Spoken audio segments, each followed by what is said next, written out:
اب آپ اس مبارک سلسلے کا 5واں حلقہ سماعت فرمائیں۔ کا معنی ایصال المکروہ بطریقۃ خفیۃ، یعنی دشمن کو ایسے طریقے سے نقصان پہنچاؤ کہ اس کو پتہ نہ چلے۔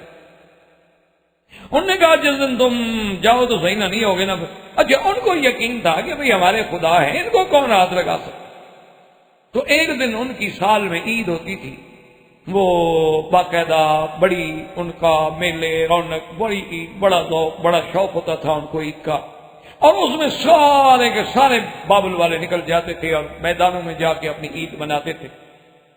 وہ عید کا موقع جب آیا تو پوری قوم کے جو بڑے بڑے قبیلے کے سردار تھے وہ ابراہیم علیہ السلام کے پاس آئے۔ انہوں نے کہا دیکھیں آپ کا ہمارا مذہب کا جھگڑا تو ہے، لیکن ہم ہیں تو آخر ایک شہر کے رہنے والے، اور عید کا موقع ہے، ہماری خوشی میں بھی تو خدا کے بندے تم شریک ہوا کرو۔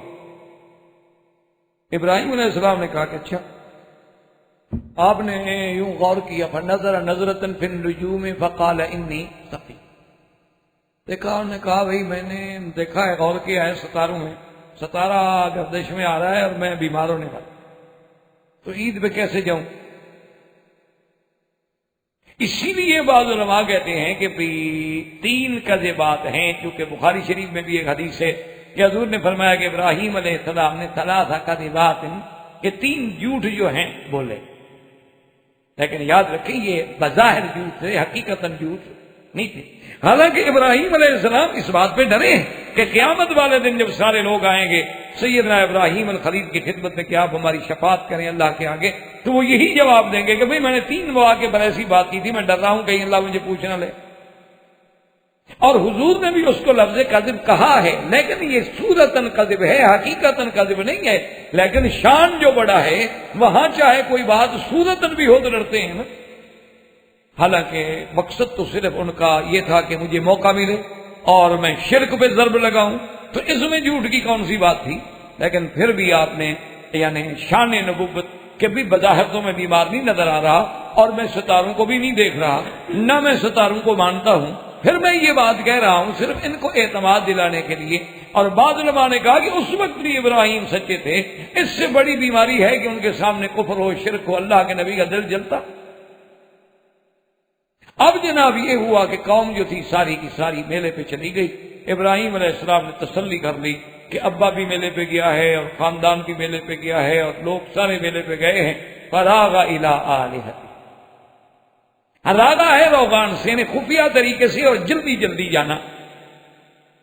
سیدنا ابراہیم علیہ خلیل علیہ الصلوۃ والتسلیم جو ہے بڑی تیزی کے ساتھ جناب وہ ہاتھ میں کلہاڑا پکڑا اور تیزی کے ساتھ اور خفیہ راستوں سے سیدھا ان کا جو مین مندر تھا نا، جو سومنات تھا بڑا، اس میں جب سیدنا ابراہیم الخلیل علیہ السلام پہنچے تو کیا دیکھتے ہیں کہ بتوں کی قطاریں لگی ہوئی ہیں اور سامنے جناب مٹھائیاں اور پھل اور فروٹ اور کھانے بھرے۔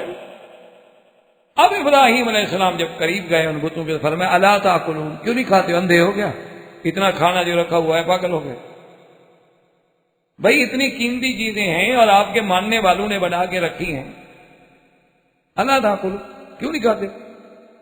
اچھا وہ کیا کھائیں؟ بھائی بت بھی کھاتا ہے، وہ اس نے کیا کھانا ہے؟ اب ابراہیم علیہ السلام غصے میں جب آئے تو بس جناب پھر اللہ تبارک و تعالیٰ کے حکم سے اٹھایا گدوم، اٹھایا وہ کلہاڑا، اور اس کے بعد جناب شروع ہوئے مارنے کے لیے۔ کسی کا ناک نہیں، کسی کی گردن نہیں، کسی کی ٹانگ نہیں، سب کو قرآن کہتے ہیں فجعلہم جزازا، ٹکڑے ٹکڑے کا، الا کبیرا لہم لعلہم الیہ یرجعون، مگر جو ان کا سب سے بڑا بت تھا، سب سے بڑا ان کا خدا بنا ہوا تھا، اس کو نہیں چھیڑا اور اس کے کندھے پہ کلہاڑ رکھ کے حضرت ابراہیم علیہ السلام غائب ہو۔ اب جناب میلے سے قوم جب واپس آئی خوشیاں منا کے، پکنک کر کے، اپنے مجرے شجرے کرنے کے بعد جب آئے کہ چلو بھائی اب مندر میں جائیں، اپنے خداؤں کے آگے بھی تو جا کے اپنا شکر کریں، ان کے آگے جا کے زیارت کریں، تبرک حاصل کریں، اور وہ جو کھانا رکھ کے گئے تھے وہ بھی اٹھائیں تاکہ پھر ہم نے کھانا ہے برکت کے لیے۔ وہاں جب آتے ہیں تو کیا دیکھتے ہیں کہ اللہ تبارک و تعالیٰ کی شان سے کہ وہاں تو سب کے ٹکڑے ٹکڑے، وہاں تو کچھ ہے ہی نہیں۔ اب جناب سب جمع ہو گئے، انہوں نے دیکھا ادھر آؤ بھائی ادھر آؤ، دیکھا کمال ہو گیا، لا الہ الا، حد ہو گئی جی، حد ہو گئی ہمارے خداؤں کے ساتھ حد، یعنی تمہارے عقل پہ تمہیں حد نہیں ہو گئی کہ تم نے دیکھ لیا ہے کہ جن کو خدا سمجھتے ہیں وہ ٹوٹے ہوئے ہیں، اس نے توڑنے والے کو بھی نہیں پکڑا۔ اب جناب سب کے سب قرآن کہتے ہیں قالوا من فعل هذا بآلہتنا انہ لمن الظالمین، اندازہ کہ بھی کون ہے جس نے ہمارے معبودوں کے ساتھ، آلہہ کے ساتھ، یہ بھی نہیں کہتے اصنامنا، یہ بھی نہیں کہتے بتوں کے ساتھ، نہیں آلہتنا، اور وہ بڑا ظالم ہے کہ ہمارے خداؤں کے ساتھ یہ کر گیا۔ قالوا سمعنا فتى يذكرهم يقال له ابراہیم۔ اب جناب قوم کہنے لگی کہ ہم نے سنا ہے ایک نوجوان جس کا نام ابراہیم ہے، وہ ان کے بارے میں کہہ نہیں رہا تھا، اس دن سنا نہیں تھا، کہتا تھا میں ان کو ٹکروں گا، معلوم ہوتا ہے وہی ٹکر گیا ہمارے خدا، وہ ابراہیم سمینا فتى یذکرہم، ان کے بارے میں بات کرتا تھا نا، معلوم ہوتا ہے وہی ہے۔ قالوا فاتوا به على اعین الناس لعلهم یشهدون۔ اب قوم نے کہا کہ ابراہیم علیہ السلام کو پکڑو اور سارے عوام کی عدالت میں، عوامی عدالت میں کھڑا کرو، تاکہ پتہ چلے ہمیں کہ ابراہیم علیہ السلام نے یہ کیا ہے، اور سب لوگ گواہ ہو جائیں، اور پھر ہم بادشاہ کے پاس بات کریں۔ اب جناب سارے کے سارے آ ابراہیم علیہ السلام کے پاس، اور اندازہ کریں کہ ایک اکیلا ابراہیم، کوئی اس وقت زمین پہ ابراہیم علیہ السلام کے ساتھ، یعنی وقت کی مقتدرہ قوتیں بھی دشمن ہیں، قوم بھی دشمن ہے، باپ بھی دشمن، ماں بھی دشمن ہے، اکیلا ابراہیم علیہ السلام کھڑے ہیں، لیکن اللہ کے ماننے والا جو ہے اس کو کبھی خوف نہیں آتا۔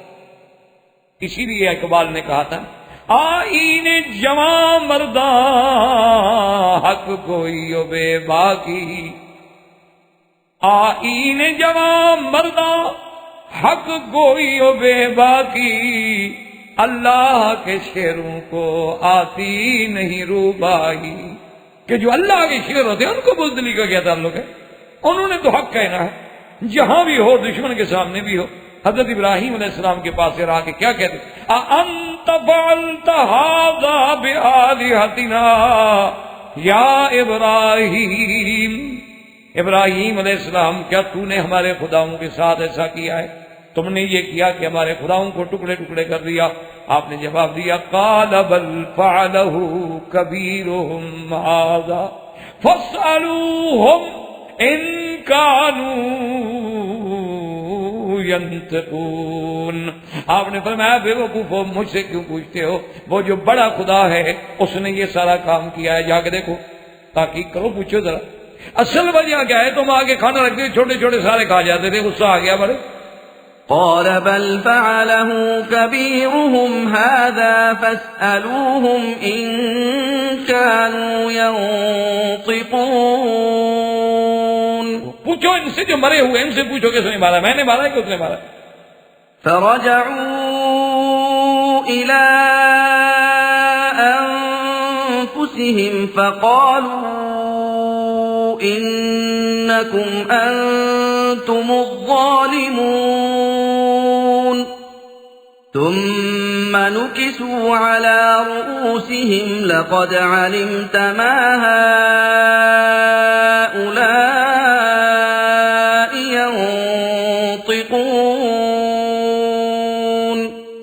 اب جناب سن بھائی بات تو ٹھیک ہے، ہم جب اندر گئے نا تو وہی بڑا بت تو کھڑا ہے نا، اس کو تو کوئی چوٹ نہیں لگی، اور پھر وہ جو کلہاڑا ہے جس سے توڑا گیا وہ بھی اسی کے کندھے پہ تھا۔ بات کچھ لگتی ہے ابراہیم علیہ السلام کی، معلوم ہوتا ہے کہ اسی کو غصہ غصہ آ گیا، چڑھائی چڑھائی کر دی۔ پھر آپس میں جناب سر نیچے کر کے بیٹھ گئے کہ اب کیا کریں۔ جب آدمی کے پاس بات کہنے کی طاقت نہ ہو نا تو آنکھ میں آنکھ نہیں ملا سکتا نا، پھر تو سر نیچے کر کے بیٹھتا ہے نا شرم کے بعد۔ تو سر نیچے کر کے بیٹھ گئے اور اس کے بعد کہنے لگے لَقَدْ عَلِمْتَ مَا هَؤُلَاءِ يَنطِقُونَ۔ کہنے لگے ابراہیم علیہ السلام قوال کی بات کرتے، بھئی کچھ تو مہربانی کرو، کچھ تو تم سوچو، یہ والا بولتے ہیں، یہ تو بت ہیں پتھر کے بنے ہوئے، ہم نے ان کو اپنے ہاتھ سے بنایا، یہ بولنے والے تھوڑے ہیں، ہم تو ان کو دھوپ میں کھڑا کر دیں سائے میں نہیں جا سکتے، سائے میں کھڑا کر دیں دھوپ میں نہیں جا سکتے، اب تو یہ تو نہیں بولتے، حضرت ابراہیم علیہ السلام کے ساتھ، اور حضرت ابراہیم نے یہ بات اسی لیے تو کی، اسی لیے تو ابراہیم علیہ السلام نے کیا تھا کہ قوم کو اس ٹارگٹ پہ لے آئے جہاں نشانہ لگا، جہاں ضرب لگانی ہے۔ اب جب انہوں نے اعتراف کیا تو اس سے فرمایا اُفِّل لَكُمْ وَلِمَا تَعْبُدُونَ مِن دُونِ اللَّهِ أَفَلَا تَعْقِلُونَ۔ غصے میں آ کے فرمایا ہے تم پر اور تمہارے ان آلہہ پر بھی جن کو تم خدا کے بعد عبادت کرتے ہو، اللہ کو چھوڑ کے جن کو تم نے معبود بنایا ہے، کیا تمہارے پاس عقل ختم ہو گئی؟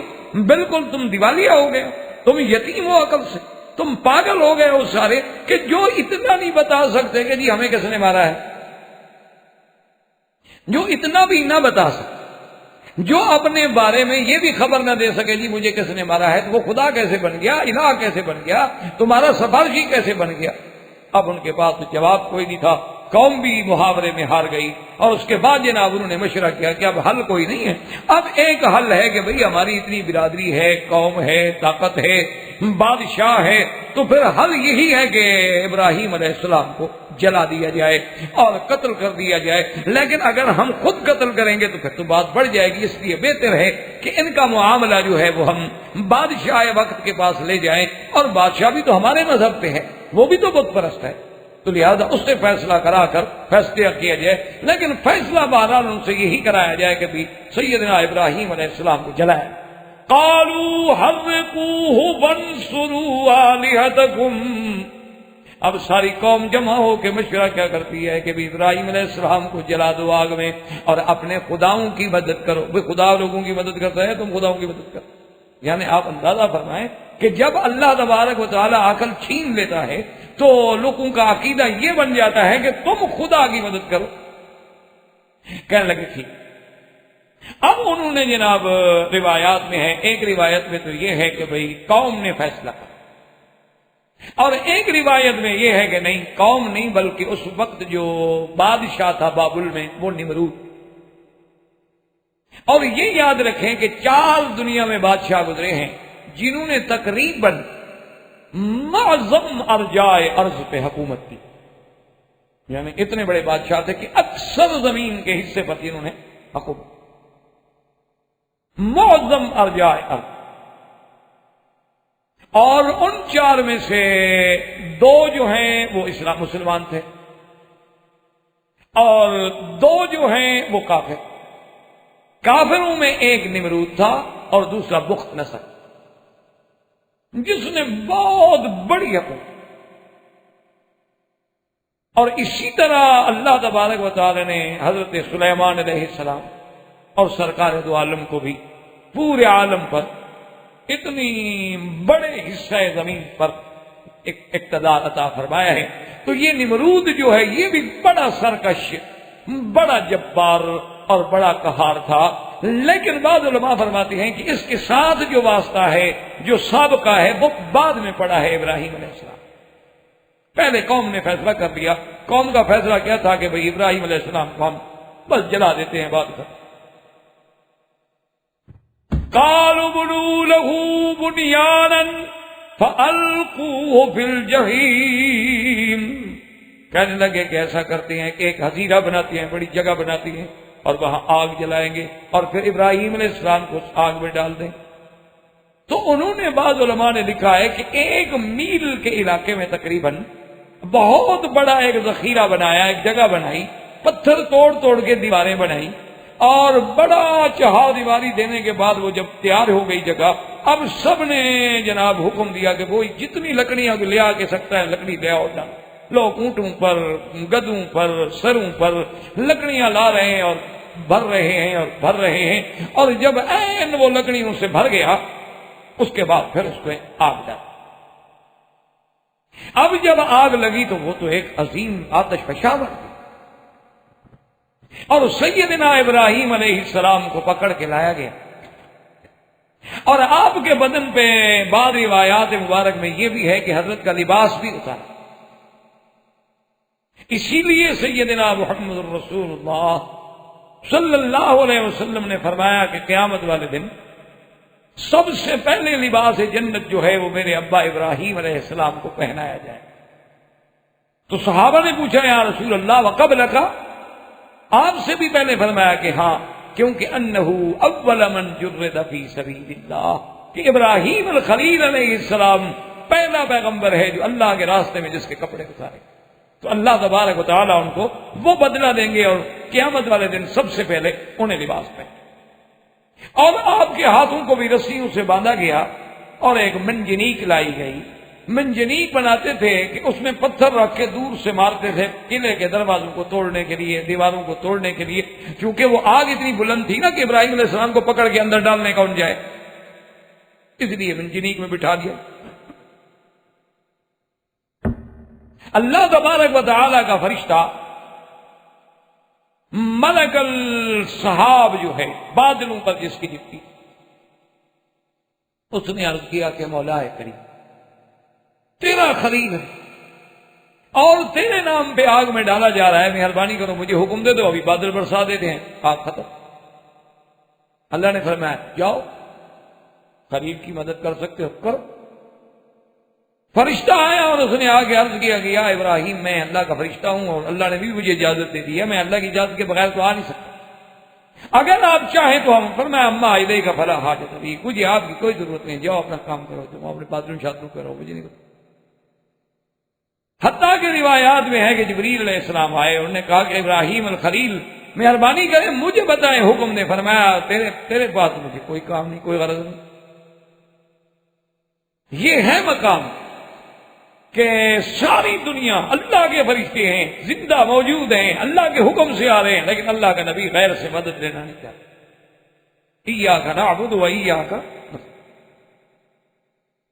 اب جناب جب جبریل علیہ السلام نے دیکھا کہ اللہ کا خلیل تو پھر وہ بھی اپنے محبت میں ہیں، تو انہوں نے کہا کہ اچھا چپ کر کے جو اللہ کے بندے بیٹھے ہوئے ابھی تمہیں آگ میں ڈال دیں گے، چلو خدا کو تو پکارو، اللہ سے تو مانگو، وہ تو منع نہیں۔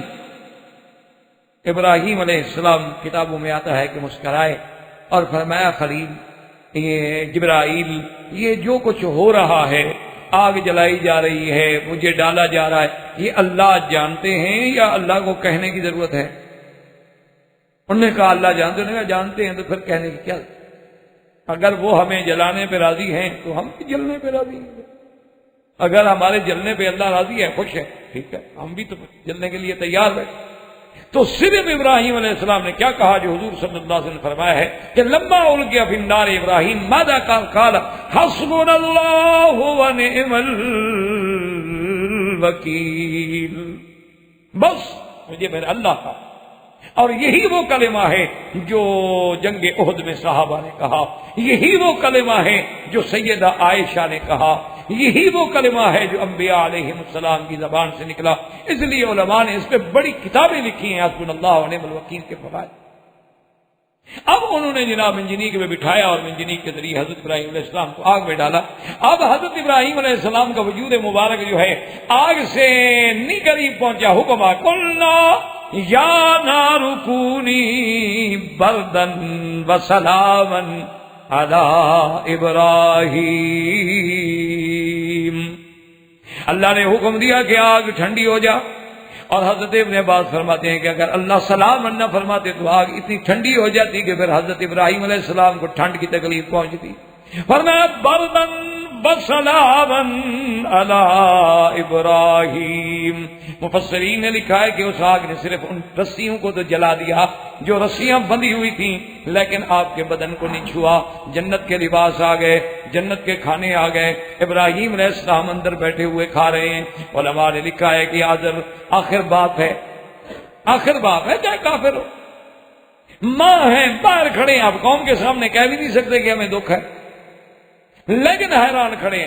اللہ تبارک و تعالی نے حکم دیا ملائکہ کو کہ اس آگ کے اندر یہ پیدا کر دو، پردہ ہٹا دو، دیکھنے دو آذر کو، اپنے بیٹے کا حال دیکھ لے کہ ابراہیم کس حال میں بیٹھی ہیں۔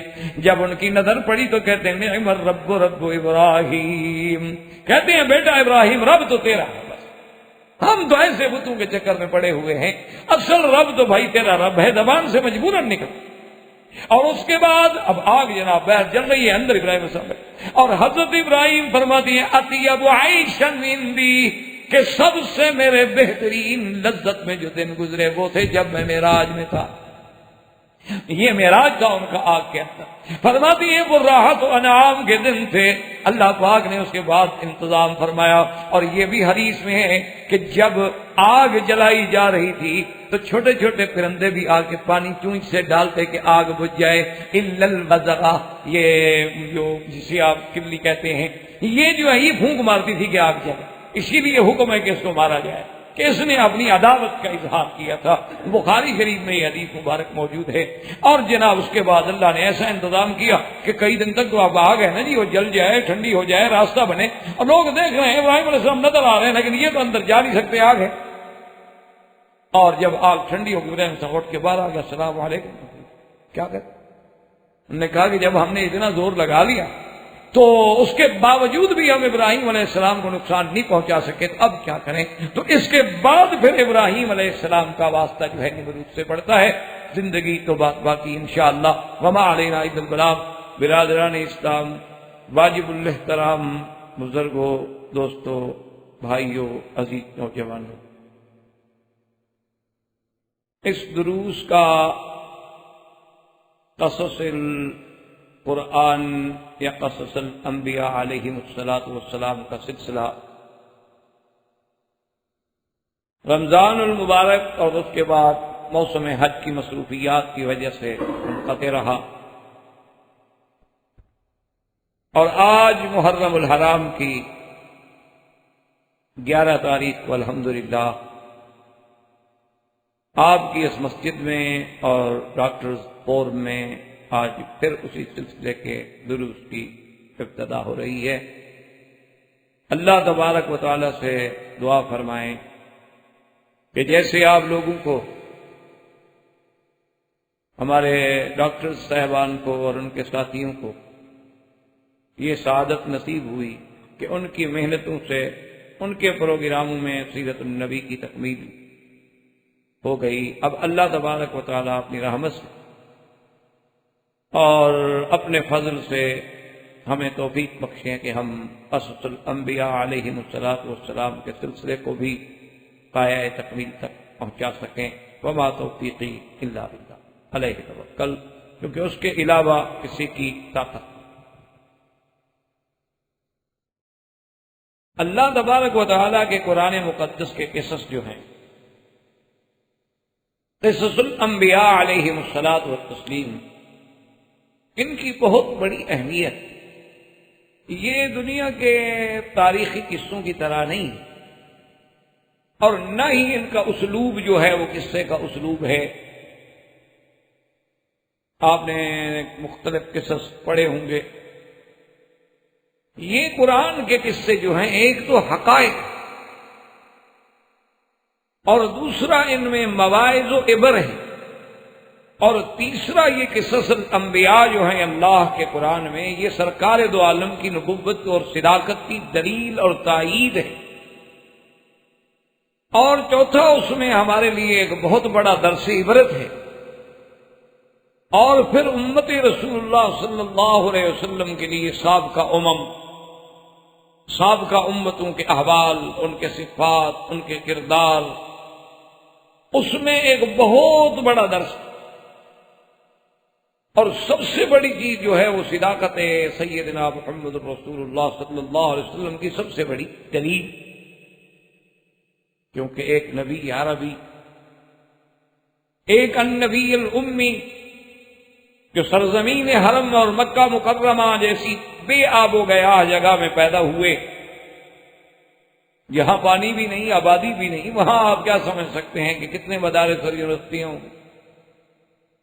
لیکن وہ نبی امی جس نے عبداللہ کے گھر میں، بی بی آمنہ کے گھر میں پرورش، ولادت ہوئی اور عبد المطلب کی گود میں پرورش پائی، اور ابی طالب کی کفالت میں آپ نے ابتدائی زندگی کا حصہ گزارا، اور قبیلہ بنو سعد میں آپ کی رضاعت ہوئی، اور کسی استاد کو نہیں دیکھا، کسی مدرس کو نہیں دیکھا، کسی مدرسے کو نہیں دیکھا، کبھی کسی کتاب کو چھوا تک نہیں۔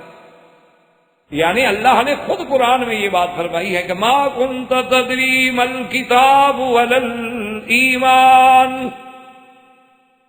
کہ میرے محبوب آپ کو تو یہ بھی علم نہیں تھا کہ کتاب کیا چیز ہے اور ایمان کے مبادی و تفاصیل کیا ہیں، وہ نبی امی جب ہمیں بیٹھ کے آدم علیہ السلام کا قصہ بتلائیں اور نوح علیہ السلام کا قصہ بتلائیں، ادریس علیہ السلام کا قصہ ہمیں بتلائیں، اور اس کے بعد سیدنا ابراہیم علیہ السلام کا قصہ ہمیں بتلائیں، اور پھر جس کی تفصیل جزئیات تک اتنی حقیقی ہوں کہ آج تک دشمن اس کی تردید نہ کر سکے، تو ایک عام آدمی کو بھی بات سمجھ آ جاتی ہے کہ یہ خبر دینے والا لازم اس کا تعلق اللہ کی بھائی، ورنہ انہیں کیسے پتا ہو سکتا ہے جو بات صدیوں پہلے گزر گئی؟ تو اس لیے قصص انبیاء علیہ السلام جو ہیں ان میں ایک بہت بڑی جو چیز ہے، وہ سب سے بڑی وہ گواہی ہیں، وہ شہادت ہیں، وہ دلالت ہیں ہمارے محبوب خدا محبوب دو عالم سیدنا محمد مصطفیٰ صلی اللہ علیہ وسلم کی نبوت و رسالت۔ اور اسی ضمن میں ہم نے سیدنا ابراہیم علیہ السلام کا قصہ ذکر ہو رہا تھا۔ سیدنا ابراہیم علیہ السلام کے قصے کی آپ اہمیت کا اسی سے اندازہ لگائیں کہ اللہ نے قرآن میں 25 سورتوں میں سیدنا ابراہیم الخلیل کا قصہ ذکر فرمایا ہے، اور تقریباً 73 آیات، یعنی اندازہ کریں کہ یہ قصہ کتنا اہم ہے۔ اور ابراہیم الخلیل علیہ السلام کی ذات مبارک اتنی بڑی اہم ہے کہ ہر جماعت، یعنی آپ اندازہ کریں کہ یہودی عیسائیوں کو نہیں مانتے، عیسیٰ علیہ السلام کو نہیں مانتے، عیسائی یہودی کو نہیں مانتے، مشرکین دونوں کو نہیں مانتے، مسلمان تینوں کو نہیں مانتے، لیکن ان سب کے باوجود ابراہیم علیہ السلام کے ساتھ نسبت کا دعویٰ سب رکھتے ہیں۔ یعنی یہودیوں کو بھی یہ دعویٰ ہے کہ ہم تو ملت ابراہیمی پر، ہمارا دین دین ابراہیمی ہے۔ اسی طرح عیسائیت کو بھی یہ دعویٰ ہے کہ ہمارا دین دین ابراہیمی ہے، مسیحی بھی یہی کہتے ہیں، نصرانی بھی یہی کہتے ہیں۔ اور لطف کی بات تو یہ ہے کہ مشرکین مکہ، ان کا بھی یہ دعویٰ ہے کہ بھی ہم تو بالکل خالص ملت ابراہیم پہ ہیں، بلکہ ہم تو ابراہیم علیہ السلام کے کعبے کے مجاور ہیں۔ اور مسلمانوں کا تو ویسے ایک سچا دعویٰ ہے کہ ہم ملت ابراہیم پہ ہیں۔ تو یعنی اسی سے آپ اندازہ لگائیں کہ اللہ تبارک و تعالیٰ نے ابراہیم علیہ السلام کو کتنی بڑی عظمت بخشی تھی کہ ہر جماعت ایک دوسرے کی نفی کر رہی ہے لیکن اپنے آپ کو ابراہیم علیہ السلام کے ساتھ جوڑنا چاہتی۔ اسی لیے قرآن پاک نے اس بارے میں بھی باقاعدہ وضاحت فرمائی اور یہود و نصارہ کی بھی ترتیب فرمائی کہ ما کان ابراہیم یہودیا ولا نصرانیا ولکن کان حنیفا مسلما وما کان من المشرکین ان اولی الناس بابراہیم الذین اتبعوہ ھذا النبی والذین۔ اللہ نے فرمایا کہ ابراہیم علیہ السلام قطعاً یہودیت پہ نہیں تھے، ابراہیم علیہ السلام قطعاً نصرانیت پہ نہیں، ابراہیم علیہ السلام قطعاً مشرکین سے نہیں، بلکہ اگر سچ پوچھتے ہو تو ابراہیم علیہ السلام کا پیروکار اور ملت ابراہیمی پہ چلنے والا اگر کوئی ہے تو محمد مصطفیٰ صلی اللہ علیہ وسلم اور اس کے ساتھ ایمان لانے والے۔ لیکن اسی سے آپ اندازہ لگائیں مقام ابراہیم الخلیل علیہ السلام کا کہ ہر جماعت، ہر آدمی، ہر ملت اپنے آپ کو اسی ملت سے جوڑ دے۔ تو اس لیے بھی حضرت ابراہیم علیہ السلام کی عظمت اور ابراہیم علیہ السلام کے واقعے کی اہمیت جو ہے وہ اور بڑھ جائے۔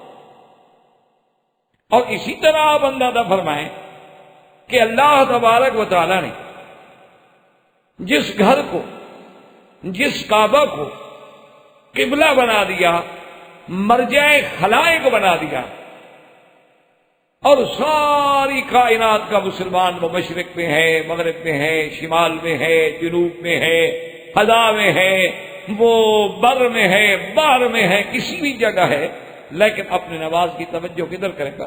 قبلے کی طرف۔ اور مسلمان آپ اندازہ فرما لیں کہ دنیا کے کسی کونے میں ہو، چاہے وہ فرض پڑھ رہا ہو، وہ واجب ادا کر رہا ہو، وہ سنت پڑھ رہا ہو، وہ تہجد پڑھ رہا ہو، وہ اشراق پڑھ رہا ہو، وہ مطلقاً نوافل پڑھ رہا ہو، ہر نماز میں جہاں سرکار دو جہاں پہ صلاۃ و سلام بھیجیں گے وہاں سیدنا ابراہیم کا بھی ذکر آئے، کہ اللہم صلی علی محمد وعلی آل محمد کما صلیت علی ابراہیم وعلی آل ابراہیم فی العالمین انک حمید مجید. تو سیدنا ابراہیم علیہ السلام کا بھی ذکر.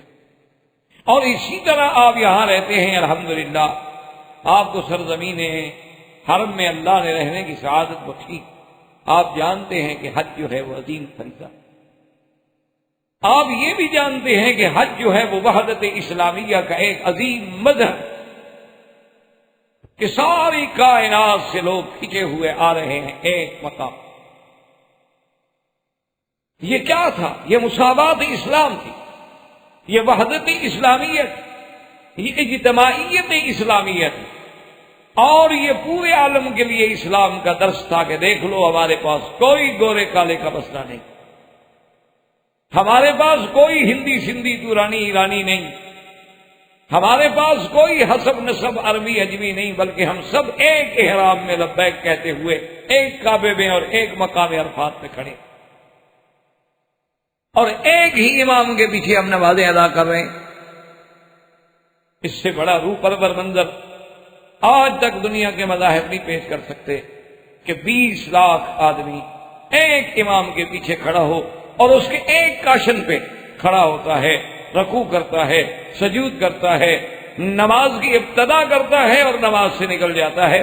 اتنا بڑا ڈسپلن، اتنی بڑی تنظیم، اتنی بڑی وحدت، اتنی بڑی انسانیت، اتنی بڑی مساوات تو عالم کا کوئی بڑے سے بڑا مائی کا لال بھی پیش نہیں کرتا. اور اس وحدت کا، اس کائنات کے مرکز اصلی کا، اس مقام ہدایت کا، اس ہدی للعالمین کا بانی کون ہے؟ سیدنا ابراہیم. یعنی آپ کسی سے اندازہ، اور بلکہ اسی پہ انتہا نہیں، سرکار دو عالم تاجدار حرم سیدنا محمد رسول اللہ صلی اللہ علیہ وسلم نے فرمایا کہ جب مجھے معراج کی رات میں نے 7ویں آسمان پہ ایک گھر دیکھا، اور اس کے ساتھ میں نے ایک ایسا خوبصورت آدمی بیٹھا ہوا دیکھا جس کی سفید داڑھی تھی اور داڑھی مبارک میں سینے تک بھری ہوئی تھی، اور آپ نے فرمایا کہ اس کی شکل کا یوں اندازہ لگا لو کہ میرے ساتھ ملتی تھی. تو میں نے جب جبریل علیہ السلام سے پوچھا کہ یہ کون سا گھر ہے، تو انہوں نے کہا کہ یہ بیت المعمور ہے، یہ آسمانوں میں اللہ کا کعبہ ہے، جیسے زمین میں کعبہ ہے یہ آسمانوں میں کعبہ ہے. تو میں نے کہا یہ کون بزرگ ہے؟ انہوں نے کہا ابو کا ابراہیم، یہ آپ کے ابا حضرت ابراہیم علیہ السلام ہے. آپ آگے بڑھیں اور اپنے ابے کو سلام. تو سرکار دو عالم فرماتے ہیں کہ میں نے آ کے سلام کیا تو انہوں نے فرمایا کہ مرحبا بالابن الصالح والنبی الصالح، کہ میں اپنے بیٹے کو مرحبا کہتا ہوں. اور اس وقت بھی وہ کعبۃ اللہ سے ٹیک لگا کے بیٹھے ہیں. تو جس پر محدثین و مفسرین نے فرمایا کہ اللہ نے جیسے زمین پر اپنے کعبے کا معمار ابراہیم خلیل کو بنایا ہے، اسی طرح آسمان کے کعبے کے ساتھ بھی ابراہیم الخلیل کو بٹھایا. تو یہ ساری سعادت جو ہے، یہ عظمت جو ہے، وہ سیدنا ابراہیم الخلیل علیہ السلام کو. اسی لیے کبھی کبھی میں اپنے دروس میں، تقریروں میں، اپنے مختلف ملکوں کے محاضرات میں بھی کہا کرتا ہوں کہ یہ میرے اللہ کی بے نیازی ہے اور اس کی شان ہے. تو نوازنے پہ آئے تو نواز لے زمانہ، تو جو کریم ٹھہرا تیرے کرم کا کیا ٹھکانہ، کہ جب آپ نے اس سرزمین کو عظمت دینی تھی تو یہاں خلیل اللہ کا ڈیرا لگوا دیا، اور اگر آپ نے مدینہ منورہ کو عظمتوں سے ہمکنار کرنا تھا تو وہاں حبیب اللہ کو بٹھا دیا. ساری عظمت یا خلیل اللہ کے گھرانے کو آئی یا حبیب اللہ کے گھرانے کو آئی. اور ان دونوں کا تعلق پھر کس سے ہے کہ حبیب اللہ جو ہیں وہ بھی تو اولاد خلیل اللہ علیہ الصلوۃ والتسلیم. تو سیدنا ابراہیم علیہ السلام کی عظمت کا اندازہ آپ لگائیں کہ اگر آپ کی کعبے پہ نظر پڑے پھر بھی ابراہیم یاد آئے، آپ نماز شروع کریں پھر بھی ابراہیم یاد آئیں، آپ صفا مروہ دوڑیں تو زوجہ ابراہیم یاد آئے، آپ 2 رکعت طواف کی پڑھیں مقام ابراہیم یاد آئے، آپ زمزم پینے جائیں تو ابن ابراہیم یاد آئے، آپ کنکریاں مارنے جائیں تو حضرت ابراہیم یاد آئیں، آپ قربانی کریں تو حضرت ابراہیم یاد آئیں، یعنی قدم قدم پہ جدھر نظر ڈالو ادھر ابراہیم کا ذکر علیہ الصلوۃ والتسلیم۔ اللہ نے آپ کو اتنی بڑی عظمت، اتنی بڑی شان دی، اور اسی لیے آپ کے صفات بھی عظیم۔ اللہ نے آپ کو ایسا کریم بنایا اور ایسی شان بخشی کہ آدم علیہ السلام جیسے ابو البشر کہ تمام کائنات کی ابتدا حضرت آدم سے، حضرت آدم علیہ السلام کے بعد جیسے ان کو لقب ملا ابو البشر کا، اسی طرح آپ دیکھیں کہ میرے محبوب مدنی صلی اللہ علیہ وسلم کو لقب ملا خاتم الانبیاء اور امام الانبیاء کا، تو سیدنا ابراہیم علیہ السلام کو لقب ملا ابو الانبیاء، یعنی ابراہیم الخلیل اتنے بڑے عظمت والے ہیں کہ اللہ نے آپ کی ذریت میں، آپ کی نسل میں، آپ کے خاندان میں نبوت رکھی، کہ پھر اس کے بعد ابراہیم علیہ السلام کے آنے کے بعد جتنے نبی آئے ہیں سب اولاد ابراہیم، پھر کسی اور سے نبی نہیں آیا۔ یعنی آپ دیکھ لیں کہ سیدنا ابراہیم کی اولاد میں حضرت اسحاق، حضرت اسماعیل، حضرت اسحاق بھی نبی ہیں، اور حضرت اسحاق کی اولاد میں حضرت یعقوب بھی نبی ہے، حضرت یعقوب کی اولاد میں یوسف بھی نبی ہے، پھر جتنے نبی ہیں سب ذریت ابراہیم، اور حضرت اسماعیل حضرت ابراہیم کی اولاد ہیں، اور حضرت اسماعیل کی اولاد میں خاتم الانبیاء محمد الرسول اللہ صلی اللہ علیہ وعلا آلہ واصحابہ وسلم تسلیما کثیرا کثیرا، یعنی اندازہ فرمائیں کہ یہ عظمت جو ہے وہ بھی سیدنا ابراہیم الخلیل علیہ السلام۔ اور اسی طرح صحابہ نے رضوان اللہ علیہم اجمعین نے جب سرکار دو عالم صلی اللہ علیہ وسلم سے پوچھا کہ یا رسول اللہ صلی اللہ علیہ وسلم، یہ حج میں ہم قربانی کرتے ہیں یا اپنے اپنے ملکوں میں ہم عید اضحیٰ کے موقع پر اضحیہ کرتے ہیں، قربانی کرتے ہیں، یہ قربانی کیا چیز ہے آخر؟ یہ جانور کو ذبح کرنے کی کیا ضرورت ہے آخر؟ اس کی وجہ کیا ہے؟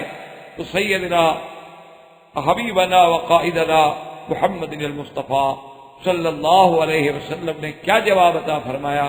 فرمایا سنت ابیکم ابراہیم، یہ آپ کے ابا، ہم سب کے ابا ابراہیم علیہ السلام کی سنت ہے، یہ انہی کا طریقہ ہے جس کو اللہ نے قیامت تک کے لیے زندہ رکھ دیا ہے، تو یہ شرف بھی ملا ہے تو سیدنا ابراہیم علیہ السلام۔ اور اسی طرح آپ دیکھیں گے کہ میرے آقا حضور پاک صلی اللہ علیہ وسلم نے اپنے بیٹے کا نام بھی اپنے دادے کے نام پہ ابراہیم رکھا، کہ بی بی ماریا قبطیہ سے جو اولاد ہوئی اس بچے کا نام بھی سیدنا ابراہیم رکھا گیا۔ اور حضور نے صلی اللہ علیہ وسلم نے یہ بھی فرمایا کہ چونکہ اللہ نے نبوت بند کر دی ہے اور میرے بعد کوئی نبی نہیں، ورنہ اگر میرا یہ بچہ ابراہیم زندہ رہتے تو شاید اللہ ان کو بھی نبی کرے۔ یعنی حضرت ابراہیم علیہ السلام کی عظمت کا اندازہ اسی سے آتا۔ اور اس کے بعد آپ کے کرم کا یہ عالم تھا، آپ کی صفت کرم کا یہ عالم تھا کہ باقاعدہ کتابوں میں اور روایات میں یہ بات موجود ہے کہ ابراہیم علیہ السلام کبھی اکیلا کھانا نہیں، یعنی ان کی یہ عادت تھی کہ جب تک گھر میں کوئی مہمان نہ آ جائے، کوئی دوست نہ آ جائے، کھانا نہیں کھانا۔ یعنی اگر اتفاق سے کبھی مہمان نہیں آتا تھا تو آپ فرماتے بھی روزہ رکھ لیتے، آج مہمان تو ہے کوئی نہیں، لہذا اکیلا کھانے کے بجائے بہتر ہے کہ ہم روزے سے رہ جائیں، پھر افطار پانی سے فرما لیتے کہ بھی مہمان تو ہے کوئی نہیں۔ تو اس لیے آپ کے کرم کا یہ عالم اور سخاوت کا یہ عالم۔ اسی ضمن میں ایک واقعہ آتا ہے جو کتابوں میں موجود ہے کہ ایک دن آپ کے بیوی نے آپ سے عرض کیا کہ حضرت مہمانوں کے لیے تو آپ اتنا قربانی فرماتے ہیں، لیکن اتفاق کی بات یہ ہے کہ گھر میں کچھ نہیں، گھر میں کوئی چیز نہیں ہے، تو آپ مہربانی فرما کے کچھ نہ کچھ گھر کے لیے لے آئیں۔ تو آپ نے سواری لی اور بوریاں اٹھائیں اور بوریاں اٹھا کے چل پڑے، اور وہ دور تھا کافر بادشاہ کا۔ اب کافر بادشاہ نے ابراہیم علیہ السلام کو کیا آٹا دینا تھا یا گندم دینی تھی، تو حضرت ابراہیم علیہ السلام کھا لی۔ وہاں گئے، انہوں نے انکار کر دیا کہ جی ہم سب کو بیچیں گے لیکن آپ کو نہیں بیچیں۔ تو سیدنا ابراہیم علیہ السلام نے سوچا دل میں کہ اگر میں یہ خالی بوریاں لے کے گھر گیا تو لازمی بات ہے کہ میری بیوی پر بڑا اثر ہوگا، تو انہوں نے راستے میں ایک کتیب احمر، کتابوں میں آتا ہے کہ ایک سرخ ریت کا ٹیلا تھا، وہاں آپ نے اپنی اونٹنی بٹھائی اور اس بوریوں میں ریت بھر دی، ریت بھر کے اور باقاعدہ بوریاں اس پہ رکھ کے اور جناب اس کو صاف کر کے لے آئے اور ایک جگہ اتار کے رکھ دی۔ بیوی نے دیکھا ماشاءاللہ خوش ہو گئی کہ 2 بوریاں آٹے کی، ماشاءاللہ آپ ابراہیم علیہ السلام اتنا بڑا آٹا لے کے آ گیا کہ 2 بوریاں بھری ہوئی ہیں۔ تو ابراہیم علیہ السلام نے فرمایا کہ اچھا میں تو سونے جا رہا ہوں، میں سوتا ہوں، آپ جا کے سو گئے۔ جب نیند سے اٹھے تو دیکھا کہ بیوی کھانا پکا کے روٹیاں لگا کے گرم گرم تیار کر کے بیٹھی ہوئی ہے۔ تو آپ نے فرمایا میں نہیں نہا تھا، یہ روٹیاں کہاں سے آ گئی؟ انہوں نے کہا بات یہ تب ہی انت یا ابراہیم، ابراہیم جو تم لائے ہو اسی آٹے سے تو بنائی ہے۔ تو آپ نے فرمایا ہاں ھذا رزق رزقهم اللہ، اچھا یہ رزق اللہ نے تمہیں دیا ہے، میں تو نہیں لایا، بہرحال اللہ تبارک و تعالیٰ نے تمہارے لیے رزق کا انتظام کر دیا ہے۔ تو یہ بھی صفت جو تھی سیدنا ابراہیم علیہ السلام کی تھی کہ جن کا کرم اور جن کی ضیافت اپنے دور میں ضرب المثل تھی، اور اللہ نے بھی جن کے قصے کو قرآن میں ذکر کیا کہ حل اتاک حدیث ضیف ابراہیم المکرمین، کیا ہے میرے محبوب صلی اللہ علیہ وسلم، کیا آپ کو پتا ہے کہ ہمارے ابراہیم کے پاس وہ عزت والے، وہ حرمت والے، وہ کرامت والے جو مہمان آئے تھے؟ تو پھر ابراہیم علیہ السلام نے کیسی مہمانی کی کہ مہمان آئے تو فوراً جناب بغیر کسی بتائے ہوئے بڑے خفیہ طریقے سے مہمانوں سے سلام بات کی اور فوراً جا کے بچڑا ذبح کیا اور بھونا اور بیوی کو ساتھ لیا اور برتنوں میں رکھا، اٹھا کے فقربہ الیہم، آ کے آگے رکھ دیا کہ جناب آئیے کھائیں۔ اب اللہ کے فرشتے حیران بیٹھے ہوئے کیا کھائے ہیں، فرشتے تو کھانے سے پاک ہیں۔ ابراہیم علیہ السلام کے دل میں خوف ہو گیا کہ گھر میں آنے کے بعد اگر آدمی کھانا نہ کھائے تو وہ تو دشمن ہے، ورنہ یہ تو ہو نہیں سکتا کہ دوست ہو اور کھانا نہ کھائے۔ تو آپ جب خائف ہونے لگے تو انہوں نے کہا کہ لا تخف، ابراہیم علیہ السلام ڈرو نہیں، اب تو اللہ کے فرشتے ہیں، فرشتے تو کھایا نہیں کرتے، ہم کیا۔ تو ابراہیم علیہ السلام کی عظمت کہ یہ مہمانوں سے پوچھنے کی آپ نے حاجت ہی نہیں سمجھی کہ جی آپ کھانا کھائیں گے، ہم کھانے کا اہتمام کریں۔ اسی لیے علماء نے یہ سنت ابراہیم نکالا ہے کہ گھر میں آنے والے سے آپ کبھی نہ پوچھیں کہ آپ نے کھانا ہے، آپ نے پینا ہے، آپ کیا پسند فرمائیں گے، آپ کیا، جو اللہ نے دیا ہے چپ کر کے وہاں حاضر پیش کر دیں، وہ تناول فرما دے الحمدللہ، اور تناول نہ فرمائے رکھ لیں، بچے کھا لیں گے، اللہ تبارک و تعالیٰ اس نعمت کے کھانے والے کو بھی بھیج دیں گے۔ تو یہ آداب سنت ابراہیم کے خلاف ہیں کہ پہلے آدمی پوچھے، اور شریف آدمی پھر بات بھی کرتے ہوئے استحیا کرتا ہے کہ دیکھو ایک تو میں رات کو لے کے آیا ہوں، اب ان کو میں کہوں مثلا کہ میں نے کھانا بھی نہیں کھایا تو آدمی کو کچھ تو لحاظ ہوتا ہے۔ اس لیے حکم ہے کہ آپ کوئی بات نہ کریں، نہ ان سے پوچھیں آپ کے گھر میں ٹھنڈا ہے، آپ کے گھر میں گرم ہے، آپ کے گھر میں جو چیز موجود ہے اللہ کی نعمت جو تھوڑی بہت پڑی ہے وہ اٹھا کے سادگی سے پیش کر دیں، وہ تناول فرما لیں تاکہ سنت ابراہیم علیہ السلام جو ہے وہ پوری۔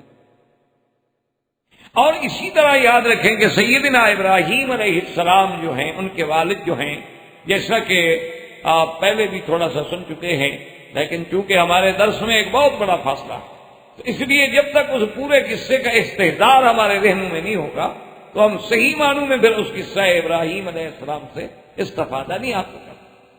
تو ابراہیم علیہ السلام کے والد جو ہیں اس کے بارے میں اختلاف ہے، بعض علماء کہتے ہیں کہ ان کا نام طارق ہے اور بعض علماء کہتے ہیں کہ ان کا نام آزر، لیکن اللہ کے قرآن میں جب ہم نظر ڈالتے ہیں تو ہر جگہ اللہ کے قرآن نے آزر کا ذکر کیا ہے، طارق کا ذکر نہیں کیا۔ وَإِذْ قَالَ إِبْرَاهِيمُ لِأَبِيهِ آزَرَ أَتَتَّخِذُ أَصْنَامًا، اسی طرح ہر جگہ آزر آزر آزر، اور اسی طرح اس حدیث بخاری میں جس کے اندر قیامت کے منظر کا ذکر کیا گیا ہے وہاں بھی ذکر آزر۔ تو اس لیے بہرحال جس نام کو اللہ کے قرآن نے ترجیح دی ہو تو ہمیں کوئی حق بھی نہیں پہنچتا کہ ہم بلا وجہ سابقہ کتابوں کی طرف لوٹیں۔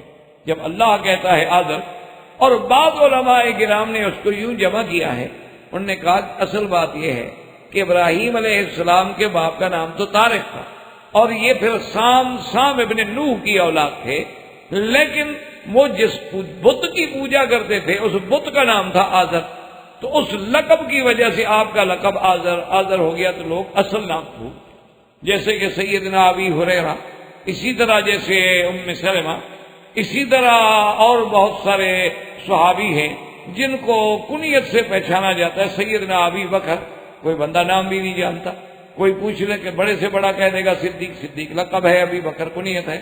آپ کا نام تو عبداللہ ہے، لیکن آپ معروف ہو گئے ابی بکر کے نام سے۔ اسی طرح حضرت عمر کو ابی حفص، اسی طرح حضرت علی رضی اللہ تعالی عنہ کو ابوالحسن، اور بعد میں ابی تراب۔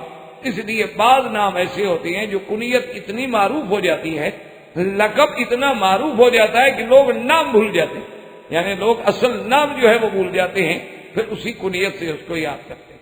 اس لیے بعض علماء یہ کہتے ہیں کہ ابراہیم علیہ السلام کے والد کا نام تو طارق تھا، لیکن جس عبادت کرتے تھے صنم کی، اس صنم کا نام چونکہ آذر تھا، تو اس کی عبادت کی وجہ سے آپ کو لوگوں نے آذر کہنا۔ اور اسی طرح یہ باتیں ہمیں کتب سابقہ سے ملتی ہیں کہ ابراہیم علیہ السلام کی پیدائش جو ہے وہ ارض بابل میں ہے، شمالی عراق میں آپ پیدا ہوئے۔ اور اسی طرح یہ بات ہمیں ملتی ہے کتب سابقہ سے بھی اور اللہ کے قرآن کی روشنی میں بھی کہ ابراہیم علیہ السلام کو دو قوموں سے واسطہ پڑا، ایک قوم بابل میں ہے اور ایک قوم حران میں ہے۔ حران کا علاقہ ہے جہاں سے آپ نے پھر شادی کی، بی بی سارا جو تھی ان کا تعلق حران تھا۔ تو یہ دو علاقے تھے، ایک بابل کا علاقہ شمالی عراق میں اور ایک علاقہ تھا حران دمشق اور شام کے رستے میں۔ ان دونوں قوموں سے ابراہیم علیہ السلام کا واسطہ پڑا ہے، اور اتفاق کی بات یہ ہے کہ یہ دونوں قومیں جو تھی، ایک قوم بت پرستی میں مبتلا تھی اور ایک قوم جو ہے کواکب پرستی میں مبتلا۔ یعنی حران کے لوگ جو ہیں وہ ستاروں کو پوجا کرتے تھے، کواکب سبع کو پوجا کرتے تھے، وہ تمام دنیا کے نظام کو چلانے والا ستاروں کو مانتے تھے کہ یہ سیارات، یہ ستارے جو ہیں اب سب نظام عالم انہی کے ہاتھ میں ہے۔ یہ ناس، سعد، اوقات، فتح، نصرت، کامیابی، ناکامی، سب کا تعلق جو ہے ستاروں کے ساتھ ہے، اور وہ ستاروں کے پجاری تھے۔ اور یہ علم نجوم اور کواکب پرستی جو ہے یعنی اس دور سے چلی آ رہی ہے، سیدنا ابراہیم علیہ السلام کے دور میں، پھر سرکار دو عالم کے دور میں بھی یہ بات تھی، اور اسی طرح صحابہ کے دور میں بھی یہ بات تھی، اور اسی طرح آج تک بھی، یعنی کافروں کو آپ چھوڑ دیں، آج تک بھی مسلمانوں میں بھی ایسی کئی جماعتیں موجود ہیں کہ جو منجمین کے ساتھ، جو علم فلکیات کے ماہرین کے ساتھ جا کے تعلق جوڑتے ہیں اور کہتے ہیں جی میرا ستارہ دیکھ کر بتائیں کہ میرے حالات کیا ہوئے، اور وہ باقاعدہ ذائچہ بنائے گا، آپ کی پیدائش کی تاریخ پوچھے گا، اور اگر وقت بھی بتا دیں اس کے لیے اور ایک آسانی ہو جاتی ہے، پھر جناب وہ آپ کا ستارہ نکالے گا، پھر وہ آپ کا برج نکالے گا، پھر حساب لگا کے وہ آپ کو بتائے گا کہ جی آپ کا ستارہ اس وقت گردش میں ہے یا سعد میں ہے یا نحس میں ہے، اللہ پاک معاف فرمائے۔ تو بہرحال اسلام کے نزدیک ایسی باتوں کا عقیدہ رکھنا جو ہے وہ کفر و شرک میں شامل ہے، کیونکہ اللہ تبارک و تعالیٰ نے قرآن و سنت میں ہمیں یہ بات واضح کی ہے کہ سب چاند سورج جو ہیں اللہ کی مخلوق ہیں، اور اللہ تبارک و تعالیٰ نے ہماری خدمت کے لیے ان کو مسخر کر دیا ہے، تو ورنہ ان کے ہاتھ میں نہ کسی کا نفع ہے اور نہ کسی کا نقصان۔ جیسے کہ حضور پاک کے زمانے میں بھی یہ بڑا اعتقاد تھا لوگوں کا۔ حضور نے فرمایا ایک دفعہ جب چاند گرہن ہوا، آپ نے فرمایا کیا سمجھتی ہو کہ یہ چاند گرہن کیوں ہوتا ہے؟ تو صحابہ نے کہا حضور زمانہ جاہلیت میں ہم لوگوں کا یہ عقیدہ ہوتا تھا کہ موت احدن و حیات احدن، کہ یہ چاند یا سورج کو جب گرہن لگتا ہے تو اس کی وجہ یہ ہے کہ آج کوئی بڑا آدمی مر گیا لہذا چاند کو بھی گرہن لگ گیا، چاند بھی اندھیرا ہو گیا، یا آج دنیا میں کوئی بڑا آدمی پیدا ہوا ہے تو اس بچے کی وجہ سے یعنی سورج بھی سیاہ ہو گیا۔ حضور پاک صلی اللہ علیہ وسلم نے فرمایا کہ لا یخسفان لموت احد ولا لحیات احد انہما آیاتان من آیات اللہ یخوف اللہ بہما عبادہ۔ اللہ کے بندے کسی کی موت و حیات کے لیے نہ ڈوبتے ہیں، نہ سیاہ ہوتے ہیں، نہ گرہن لگتی ہے، یہ تو اللہ کی نشانیاں ہیں، اللہ اپنے بندوں کو ڈرانے کے لیے دکھاتے ہیں کہ اتنے بڑے قرے نوری جو ہیں اگر ہم ان کو بے نور کر سکتے ہیں تو ایک انسان تو کوئی حیثیت نہیں رکھتا۔ اس لیے اس کے اندر تحدید ہے، لیکن یہ سلسلہ بہت ہی پرانا یعنی سیدنا ابراہیم علیہ السلام کے زمانے میں بھی تھا۔ اور اسی طرح بعض مفسرین نے بھی، بڑے بڑے علماء نے بھی ایک غلطی کی ہے، انسان ہے، انسانوں سے غلطیاں ہوتی ہیں، اللہ تبارک و تعالی ہمیں بھی ہر مسلمان کو بھی معاف فرما دے۔ بڑے بڑے کیوں اصولی بات ہے نا کہ تیرنے والا ہی ڈوبتا ہے، جو آدمی کبھی سمندر میں گھسے ہی نہ تیری نہ اسے کیا ڈوبنا ہے، اسی لیے آپ کو پتا ہے نا، گاڑی چلانے والے سے گاڑی ٹکرائے گی، جب چلائے گا نہیں تو کیسے ٹکرائے گا؟ اس لیے علماء سے غلطیاں ہوتی ہیں، وہ بھی انسان ہے۔ تو بہت سارے علماء سے یہ بھی غلطیاں ہوئی ہیں کہ انہوں نے یہ بھی لکھا کہ ابراہیم علیہ السلام خود چاند اور سورج کے اس میں مبتلا تھے، اور ایسا ایسا ایسا ایسا پھر ابراہیم علیہ السلام پر انکشاف ہوتا گیا تو پھر آپ ہٹ گئے۔ حالانکہ یہ بات غلط ہے۔ اللہ جن کو نبوت دیتے ہیں، یاد رکھیں، ان کا تو عالم ارواح میں فیصلہ ہو چکا ہوتا ہے۔ آپ نے خود پڑھا ہے حدیثوں میں اور سنا ہے کہ حضرت آدم علیہ السلام نے جب داؤد علیہ السلام کے روح کو دیکھا تو پوچھا کہ یا اللہ، میرے اس بیٹے کی آپ نے عمر کتنی لکھی؟ اللہ نے فرمایا کہ 60 سال۔ تو کہا اللہ میرے بڑا خوبصورت میرا بیٹا ہے، عمر بہت تھوڑی ہے، لہٰذا میری عمر میں سے 40 سال آپ اس کو دے دیں۔ تو اب جب موت کا وقت قریب آیا اور اسرائیل آئے تو انہوں نے کہا کہ بھائی تیار ہو جائے۔ انہوں نے کہا نہیں، میرے تو 40 سال بچے ہیں بابا، تم جلدی آ گئے ہو۔ انہوں نے کہا اچھا آپ نے بیٹے کو جو دی تھی؟ انہوں نے کہا میں تو مجھے بھی یاد ہی نہیں۔ آدم علیہ السلام پھر بھول گئے، جیسے کہ درخت کے مسئلے میں بھول گئے تھے۔ تو بہرحال میرے کہنے کا مقصد یہ ہے کہ نبوت کے فیصلے تو عالم ارواح میں ہو جاتے، یہ تھوڑے ہوتے ہیں کہ وہ دنیا میں آنے کے بعد ان کو پہلے ہم نرسری میں داخل کرتے ہیں، پھر پرائمری میں داخل کرتے ہیں، پھر ہم اس کو مڈل پہ، پھر او لیول، پھر اے لیول، پھر ہم یونیورسٹی میں لے جائیں گے، پھر نبی بنے گا۔ یہ تھوڑا ہوتا ہے، وہ تو اللہ تبارک و تعالیٰ ان کے پہلے فیصلے فرما چکے ہیں۔ اسی لیے سرکار دو جہاں نے فرمایا کہ وَإِنِّي عِندَ اللَّهِ لَخَاتَمُ النَّبِيِّينَ وَآدَمُ مُنْجَدْلٌ فِي طِينَتِهِ، کہ ابھی آدم کا مٹی اور پانی ملا ہوا تھا اور مجھے اللہ نے اس وقت نبی بنا دیا تھا اور خاتم الانبیاء بنا دیا۔ اس لیے ہمیشہ یہ بات جو ہے، اور قرآن ابراہیم کے بارے میں تو خود کہتا ہے کہ وَلَقَدْ آتَيْنَا إِبْرَاهِيمَ رُشْدَهُ مِنْ قَبْلُ وَكُنَّا بِهِ عَالِمِينَ، کہ ہم نے ابراہیم کو پہلے سے ہدایت دے دی تھی، پہلے سے ہم نے ان کو رشد عطا فرما دیا تھا۔ یہ نہیں تھا کہ آدم علیہ السلام، ابراہیم علیہ السلام آہستہ آہستہ آئیں، تو یہ ایک دھوکہ ہے۔ اصل وہ دھوکہ کیوں لگا ہے کہ ابراہیم علیہ السلام کا ایک مناظرانہ رنگ ہے۔ ہر آدمی کا ایک مناظرانہ رنگ کا ایک انداز ہوتا ہے۔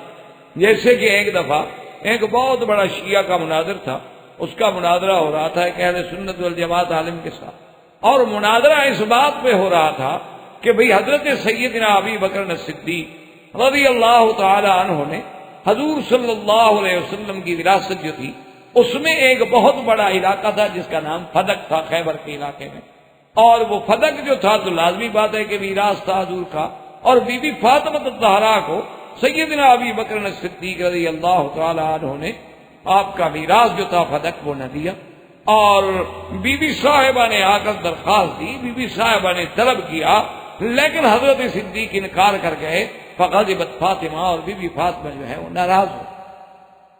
تو اسی سے وہ شیعہ پھر بڑی زور لگاتے ہیں کہ دیکھو جی، ایک تو اللہ کے نبی کا میراث نہ دینا، حضور کی بیٹی کو محروم کر دینا، میراث کا غصب کر لینا، پھر بی بی فاطمہ کو ناراض کر دینا، اور جس پہ بی بی فاطمہ ناراض ہو جائے اللہ کا نبی ناراض ہو گئے، اللہ کا نبی ناراض ہو تو خدا ناراض ہو گیا، تو پھر ابو بکر کی خلافت کیسے بچی؟ یعنی پھر وہ اس کو اپنا ایک رنگ لیتے ہیں نا، سغرا کبرا تو پھر خود بناتے ہیں نا، پھر بات تو خود بنانی ہوتی ہے نا۔ تو وہ جو مناظر تھے عالم اہل سنت کے، وہ جب مناظرہ کر رہے تو اسی پہ شیعہ بڑا زور دے رہا تھا، تو انہوں نے بڑے پیار سے پوچھا کہ اچھا میرے بھائی، کمال ہے، سیدہ فاطمہ الزہرا نے درخواست دی اور باقاعدہ معروض پیش کیا اور ابو بکر نے انکار کر دی۔ انہوں نے کہا ہاں جناب، یہی تو کتابوں میں لکھا ہوا ہے نا کہ طلبت فاطمہ، بی بی فاطمہ نے مانگا، بی بی فاطمہ نے درخواست دی، تو اسی پہ انہوں نے بڑا زور دیا، اچھا یہ تمہاری کتابوں میں بھی ہے؟ ہاں یہ ہماری کتابوں میں ہے، سنی کی کتابوں میں بھی ہے۔ اچھا بھائی کون سی کتاب؟ جب اس پہ وہ بالکل پکا ہو گیا تو وہ تو خوش ہو گیا شیعہ مناظر کے بھی، اہل سنت کا مناظر تو بالکل خود ہار رہا ہے، وہ تو خود مجھ سے وہی بات کہلوا رہا ہے جو میں کہنا چاہتا ہوں۔ جب بالکل پکا ہو گیا تو انہوں نے فرمایا کہ حضرت ذرا ایک بات کا جواب دے دیں کہ بی بی فاطمہ الزہرا ابو بکر سے کیوں مانگنے آئی تھی فدق؟ اگر ابو بکر خلیفہ نہیں تھا تو درخواست دینے کا کیا مطلب؟ درخواست تو کورٹ میں دی جاتی ہے نا، جس کے پاس کوئی اقتدار ہو۔ تو ابھی بھی فاطمہ نے خلیفہ مانا تو درخواست دیا، تو کہو درخواست دی نہیں۔ اگر آپ کہتے ہیں کہ درخواست دی ہے تو پھر خلیفہ مانا ہے، جب خلیفہ مان لیا تو آگے فیصلہ کریں گے نا کہ خلیفے کا فیصلہ درست تھا یا غلط تھا، یہ فیصلہ الگ ہے۔ پہلے یہ بات تو مانو نا کہ بی بی صاحبہ نے درخواست دی تو خلیفہ سمجھ کے دی یا سمجھ کے نہیں؟ اب شیعہ کو پتا ہوگا کہ یہ تو الٹا مجھے پھنسا رہا تھا، مولوی صاحب میں تو خوش ہو رہا تھا کہ میری بات کر رہا، وہ تو میں تو الجھا ہے پاؤں یار کا خود زلف دراز میں، وہ تو خود پھنس گیا تھا، اب نہ آگے نکل سکے نہ پیچھے، کیسے کہہ کے درخواست دی تھی بھی دی ہے تو وہ خلیفہ ہیں۔ انہوں نے کہا یار تمہارے ملک کے پرائم منسٹر، تمہارے ملک کے صدر جو ہیں وہ چاہیں تو کسی کو جگیریں دے دیں، چاہیں تو کسی کو پلاٹ الاٹ کر دیں، چاہے تو کسی کی جائیدادیں ضبط کر دیں، نبی کے خلیفہ کو یار 4 کھجوریں روکنے کا حق بھی نہیں تھا، کیا کل کی بات کرو، بہرحال درخواست تو دی تھی نا اس نے۔ تو اس لیے اصل بات قرآن یہ کہتا ہے کہ ابراہیم علیہ السلام نے بھی اپنی قوم سے ایک اسی انداز میں مناظرہ کیا کہ وہ سورج کے پجاری تھے۔ فلما جن علیہ اللیل رأى کوکبا قال ھذا ربی فلما افل قال لا احب الآفلین، کہ جب رات ہو اور تارے ہیں تو ابراہیم علیہ السلام نے اپنے قوم کو ساتھ بٹھایا اور تارے دکھائے جو سب سے زیادہ چمک والے تارا، اچھا یہ رب ہے؟ انہوں نے کہا ہاں جی سبحان اللہ یہی تو ہے سارا کچھ، اسی کے تو ہاتھ میں ہے سارا کچھ۔ تھوڑی دیر گزر گئی تو جب جناب رات ڈھلتی گئی تارے چھپتے گئے غائب ہوتے گئے، جب غائب ہونے کا خدا کدھر گیا؟ خدا ڈوب گیا؟ انہوں نے کہا جی ہاں ڈوب تو جاتا ہے۔ انہوں نے کہا یار ڈوب جاتا ہے تو خدا کیسے ہو سکتا ہے؟ کیونکہ ہمیں کام پڑے وہ ڈوبا ہوا ہو۔ اچھا خدا ہوا، ہم اب کھڑے رہے نا کہ خدا میں یہاں نکلے تو ہم درخواست پیش کریں، وہ تو خود ڈوب گیا۔ اب قرآن کہتا ہے کہ فلما جن عليه الليل رأى كوكبا قال هذا ربي فلما أفل قال لا أحب الآفلين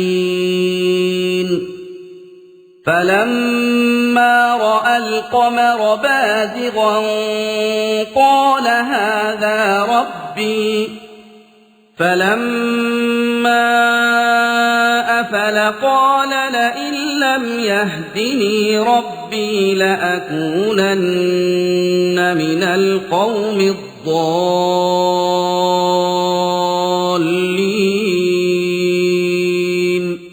اب رات ہوئی، چاند، تو حضرت ابراہیم علیہ السلام نے فرمایا اچھا یہ رب؟ نے کہا جی یہ رب ہے، یہ تو بالکل پکا رب ہے، دیکھا ساری دنیا کو روشنی دے رہا۔ اب جب چھپ گیا فرمایا کہاں گیا وہ رب؟ اگر مجھے میرا رب ہدایت نہ دے تو میں بھی تمہاری طرح اس کو رب سمجھتا۔ فلما رأى الشمس بازغة قال هذا ربي هذا أكبر فلما أفلت قال يا قوم إني بريء مما تشركون۔ اب جناب جب دن ہوا اور سورج نکلا، سورج پوری آب و تاب کے ساتھ جب نکلا اور آپ نے دیکھا فرمایا اچھا مانا یہ ہے کہ یہ تو پھر سب سے بڑا خدا ہوا نا، تارے سے بھی، زہرہ سے بھی، چاند سے بھی۔ انہوں نے کہا ہاں یہ تو اب جب اب شام ہونے لگی تو حضرت سورج صاحب بھی ڈوبنے لگ گئے، پیلے ہو گئے، رنگ بگڑ گیا، اب غروب ہو رہا ہے۔ جب گئے تو انہوں نے فرمایا کہ کیا کہہ رہے ہیں یہ ہے تمہارے خدا؟ انی بریء مما تشرکون، خبردار میں تم سے اور تمہارے شرک سے بری۔ تو اصل میں ابراہیم علیہ السلام نے اس انداز میں قوم کو سمجھایا تھا، اور یہ قاعدہ ہے علوم نحو میں بھی کہ جیسے ھذا ربی ھذا اکبر، یہاں حمزہ استفہام مقدر ہوتا ہے، اھذا ربی اھذا اکبر، یعنی بطور سوالی اچھا یہ خدا ہے، اچھا یہ خدا، یہ بڑا خدا ہے، تو یہ بطور استفہام ہے۔ یہ نہیں کہ ابراہیم علیہ السلام پہلے ستاروں کو مانتے تھے، ان کو خدا سمجھتے تھے، پھر اللہ میاں نے سمجھ دی اور پھر آہستہ آہستہ آہستہ آہستہ بت پرستی سے تدریجی طور پر نکلتے آئے۔ نا، اللہ کے پیغمبر جو ہیں، اللہ کے نبی کی تو شان بڑی ہے، میرے مدنی کے تو صحابہ سیدنا صدیق، سیدنا علی رضوان اللہ علیہ اجمعین نے کفر کے زمانے میں بھی کبھی بت کو سجدہ نہیں کیا۔ تو جب اللہ نے انبیاء کے صحابہ کو معبود رکھا ہے تو اللہ اپنے نبیوں کو کیسے اس میں مبتلا کر سکتے ہیں کہ وہ زندگی کے کچھ حصے میں تو ستاروں کی پوجا کرتے رہیں اور بعد میں ٹھیک ہو جائیں۔ تو لہذا یاد رکھیں اصل بات یہ تھی کہ قوم حران میں جو تھی ان کا عبادت کا تعلق تھا نجوم سے، اور بابل میں جو تھے ان کا تعلق تھا بت پرستی تھے، وہ صنم پرست تھے۔ اب ابراہیم علیہ السلام نے ان کو بھی سمجھانے کی کوشش کی،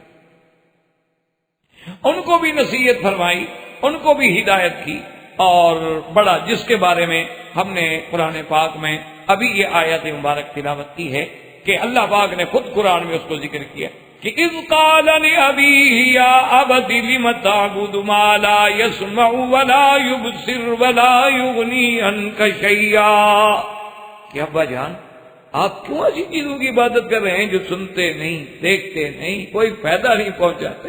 وہ کھڑے ہیں پڑے ہیں جو باپو تو بنتے خدا سے بڑے ہیں، یہ اچھی دیوی دیوتا تم نے بنا رکھے ہیں، میرا ابا یہ کیا کر رہے ہیں؟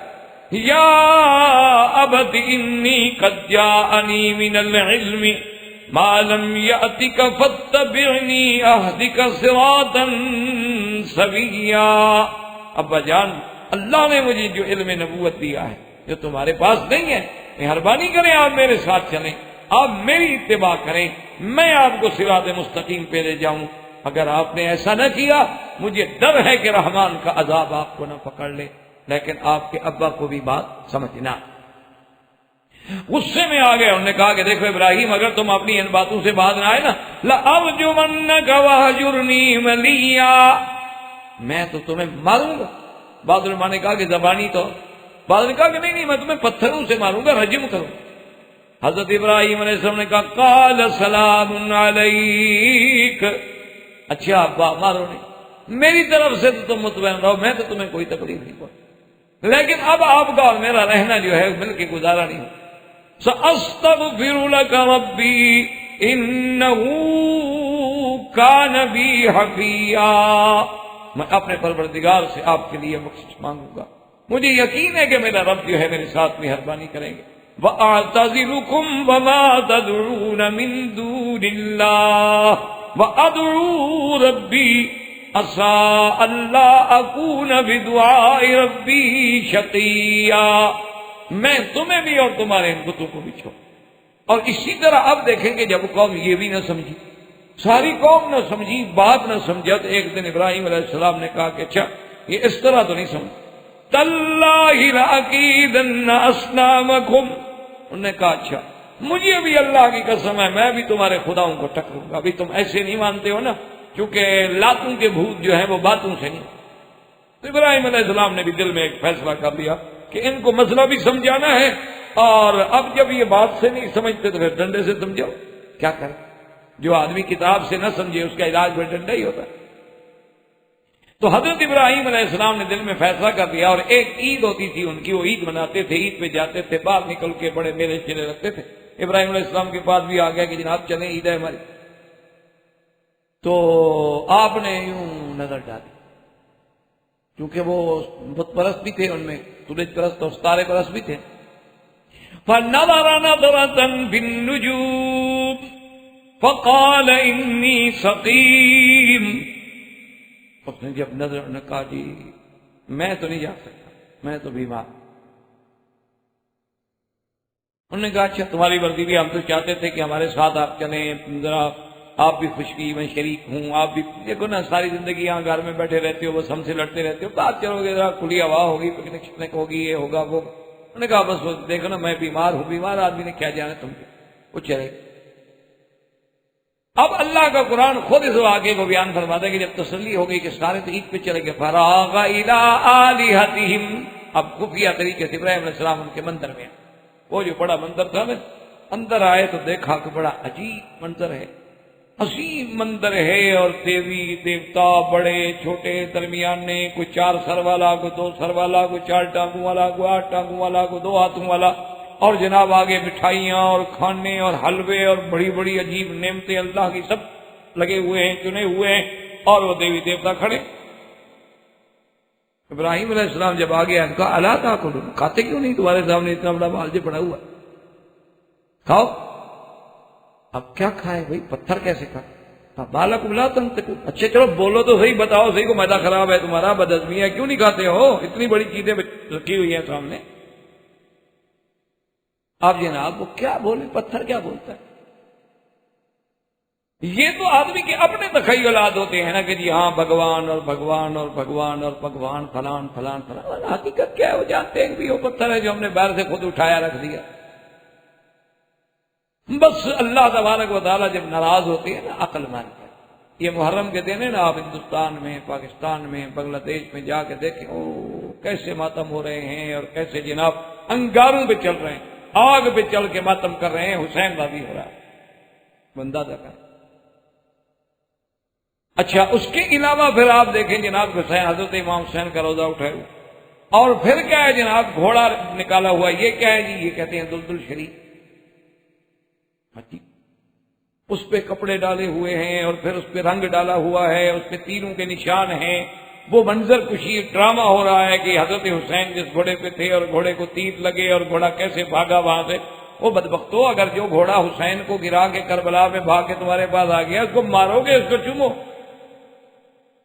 جو حضرت حسین کے گرانے کا باعث بنا، آپ کو مروانے کا ایسا بے وفا گھوڑا کہ مسائی کو شہید کرا کے تمہارے پاس پہنچ گیا۔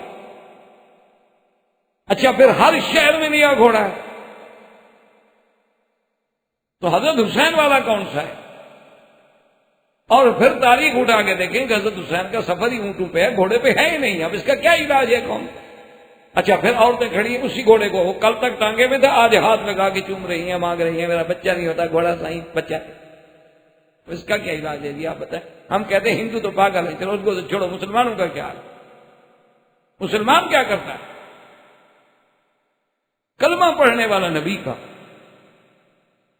وہ کیا کر رہا ہے؟ ہندو کو چھوڑ دیں، چلو ہندو ٹھیک ہے جی، وہ تو کافر ہے، ایک بات ختم ہو گئی کہ وہ کافر ہیں اور بتوں کے پجاری ہیں، اور گنگا جمنا دیوی دیوتا ان کے نزدیک تو سانپ بھی مقدس ہے، ان کے نزدیک تو بچھو اگر بڑا ہو جائے وہ بھی مقدس ہے، ان کے نزدیک تو لنگم بھی مقدس ہے، ان کے نزدیک تو مرد و عورت کے اعضائے تناسلیہ بھی قابل عبادت ہے، ان کو تو بات چھوڑ دیں۔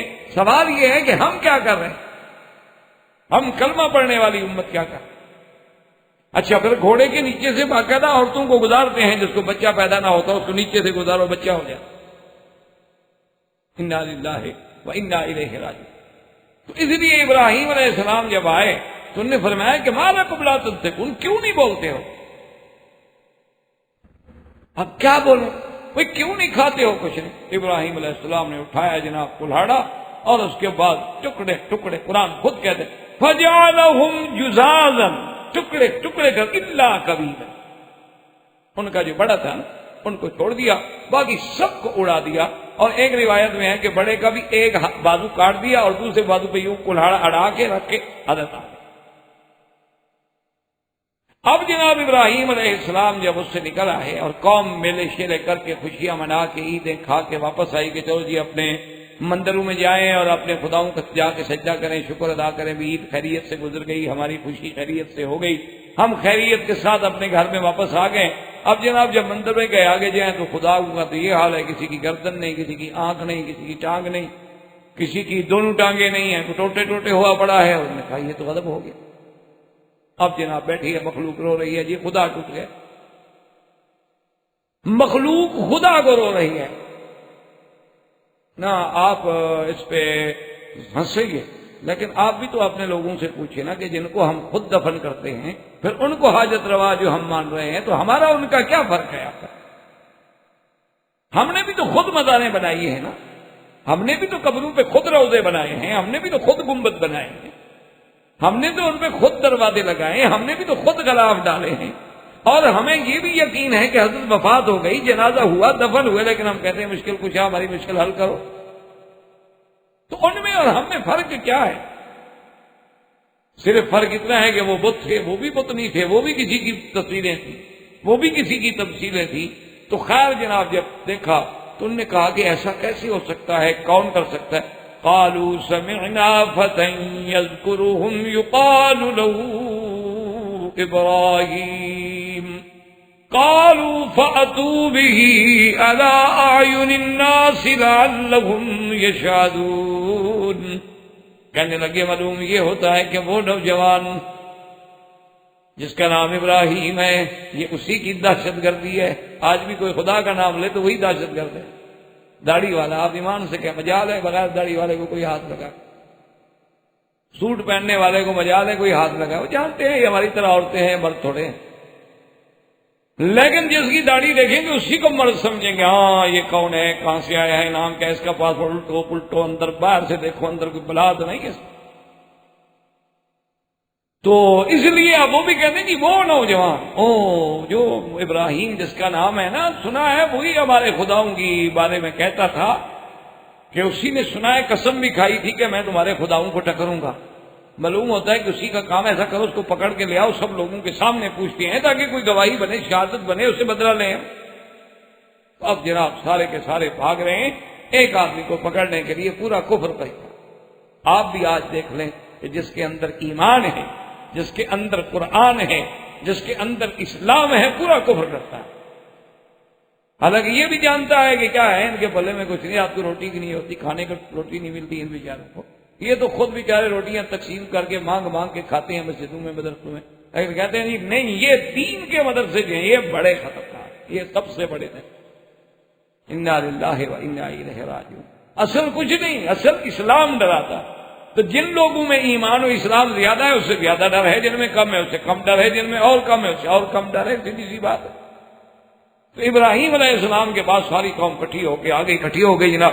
قالوا من فعل، اس کے بعد کہنے لگے قالوا انت فعلت هذا بآلهتنا یا ابراہیم، کہنے لگے ابراہیم علیہ السلام تم نے کیا ہمارے خداؤں کے ساتھ یہ شرک؟ اب دیکھیں یہ ہے ایمان کی ساری دنیا مخالف ہے، باپ مخالف ہے، بیٹا گھر والے مخالف ہیں، ماں مخالف ہے، وقت کا بادشاہ مخالف ہے، اکیلا ابراہیم ہے، جوانی کا عالم ہے، اور بعض کتابوں میں آتا ہے آپ کی عمر بھی 16 سال تھی، 16 سال کی صرف عمر، یعنی عین شباب ہے۔ تو بڑے آرام سے کہتے قال بل فعله كبيرهم هذا فاسألوهم ان كانوا ينطقون۔ آپ نے فرمایا ظالمو میں نے، ان کے بڑے نے، ان کا جو بڑا ہے نا اسی نے کیا ہے، میری بات نہیں مانتے، پوچھ لو ان سے جا کے۔ اور جن کو چوٹ لگی ہے وہ اتنے پاگل ہیں، بتاتے نہیں کیسے ڈنڈا مارا ہے ہمیں، جا کے پوچھو، فسالو، پوچھو ان سے۔ فرجعوا الى انفسهم، اب جناب ساری چیز ڈال کے غور کرنے لگے یار ہم بھی بڑے بے وقوف ہیں، ان سے پوچھ کے ہی آتے، ہم ابراہیم کو پکڑنے تو دوڑ پڑے لیکن اپنے خداؤں سے تو ہم نے واقعی پوچھا ہی نہیں کہ تمہیں مارا کس نے۔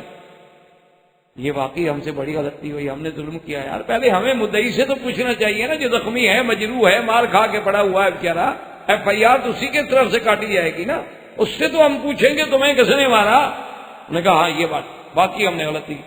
جب چلنے لگے نے کہا بے وقوف پاگل آدمی کدھر جا رہے ہیں؟ نے کہا پوچھنے جا رہے ہیں کہ تمہیں مارا کس نے؟ کہا پاگلوں بولتے ہیں، پوچھنے جو جا رہے ہیں وہ بولتے ہیں۔ میں کہا ہاں یہ بات بھی ٹھیک ہے بولتے تم، یہ بات بھی آپ ٹھیک کہتے ہیں کہ بولتے تم۔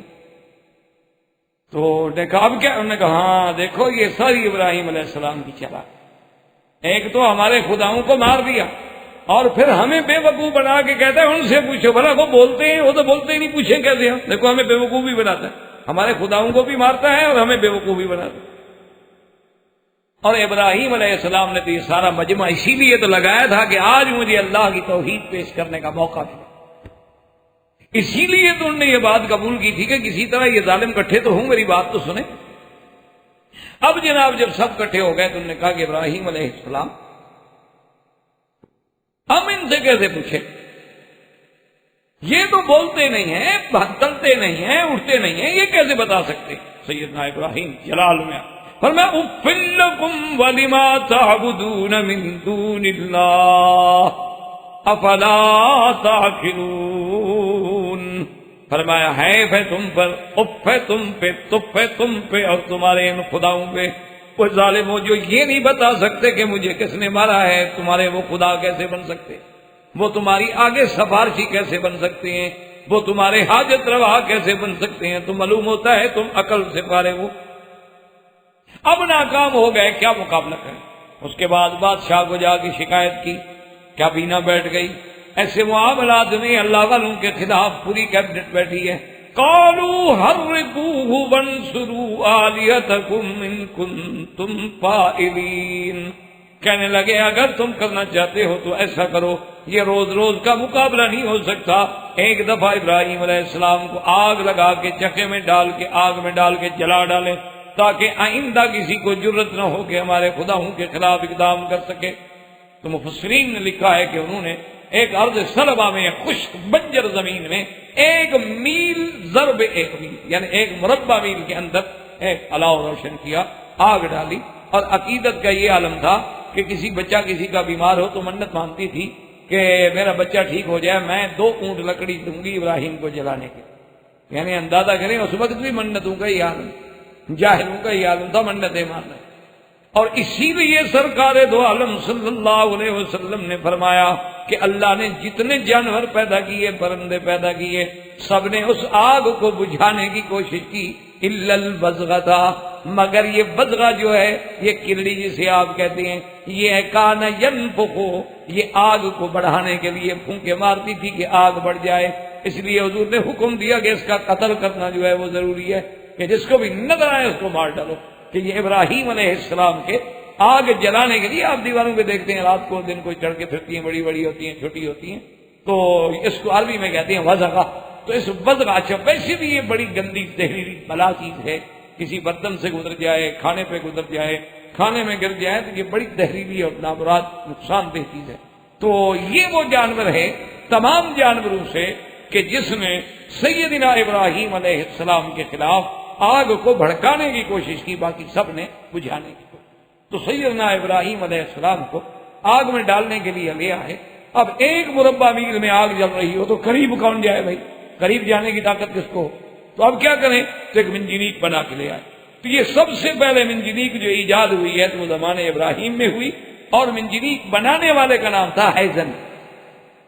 اس نے یہ منجنیق بنائی تھی کہ ابراہیم علیہ السلام کو اس میں بٹھا دے، اس کو رسی باندھ دیتے ہیں اور رسی کے ساتھ ایسے جھولا جھلائیں گے اور پھر نیچے والی رسیاں جو کھینچیں گے تو الٹ کے ابراہیم علیہ السلام دور سے آگ میں جا پڑے. تو ابراہیم علیہ السلام کو اس منجنیق میں بٹھایا گیا اور آپ کا لباس اتارا گیا، آپ کو بغیر کپڑوں کے. اسی لیے سرکار دو جہاں محبوب دو عالم نے فرمایا کہ قیامت والے دن سب سے پہلے اللہ تبارک و تعالی میرے ابا ابراہیم علیہ السلام کو حلہ پہنائیں گے جنت کا. صحابہ نے پوچھا کہ یا رسول اللہ اس کی کیا وجہ ہے؟ فرمایا کہ اللہ کی توحید کے لیے سب سے پہلے کپڑے میرے ابا کے اتارے گئے، اس لیے اللہ بدلہ دیں گے قیامت والے دن کہ ساری دنیا کھڑی رہے لیکن پہلے لباس ابراہیم کو پہنایا جائے. سیدنا ابراہیم علیہ السلام منجنیق میں بٹھا دیے گئے، آگ تیار ہے، رسیاں تیار ہیں، پھینکنے والے تیار ہیں. اللہ کے فرشتے رو رہے ہیں. اللہ نے فرمایا جاؤ ملک فرشتے تمہیں اجازت ہے میرے ابراہیم کی مدد کرو. ملک الجبال آیا، پانی کا فرشتہ آیا، بادلوں کا فرشتہ آیا، ابراہیم حکم کر ابھی بارش برسا کے آگ بجھا دیتی ہیں. فرمایا اما الیک فلا حاجت لی، مجھے تمہاری کوئی غرض نہیں، مجھے تمہاری کوئی تمنا نہیں.